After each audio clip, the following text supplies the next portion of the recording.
মেয়ের বয়স আমার 6 বছর হয়ে গেল। আমার মেয়ের জীবনে এই ফার্স্ট টাইম নাগরদোলায় ওঠা। তার পাপার তো মানে সিচুয়েশন তোমরা নিশ্চয়ই দেখতেই পাচ্ছ, ভয়ে সে আটকে গেছে।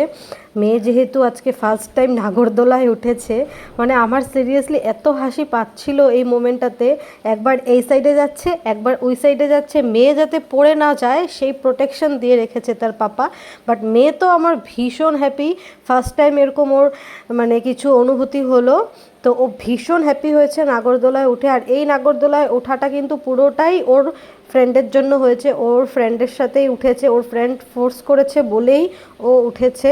আর আমার মেয়ে তো খুব এনজয় করেছে, খুব মানে খুব এনজয় করেছে, আমিও খুব এনজয় করেছি। বাট আমার হাজব্যান্ড একটু ভয়ে ছিল, যেহেতু সে আমার মেয়েকে নিয়ে ভীষণ সেন্সিটিভ, ভীষণ ভীষণ। এতদিনের ব্লগে নিশ্চয়ই তোমরা সেটা দেখে বুঝে গেছো আমার মেয়ে তার পাপার জান। তো যেহেতু মেয়ে ফার্স্ট টাইম নাগরদোলায় উঠেছে, তাও আবার অন্য রাইডগুলো হলে এত ভয় পায় না, কিন্তু নাগরদোলা ব্যাপারটাই তো আলাদা, সেটা আমরা বড়রাও ভয় পাই। সেই জায়গায় ও একটা বাচ্চা, 6 বছরের বাচ্চা যদি নাগরদোলায় উঠে, তো স্বাভাবিক কথা, এটা ভয় পাবারই জিনিস। তো আমার হাজব্যান্ড তো ভীষণ ভয়ে ছিল, বাট আমি, আমার মেয়ে, আমরা কেউই ভয়ে ছিলাম না। আজকের মতন বাই বাই। কেমন লাগলো অবশ্যই জানিও।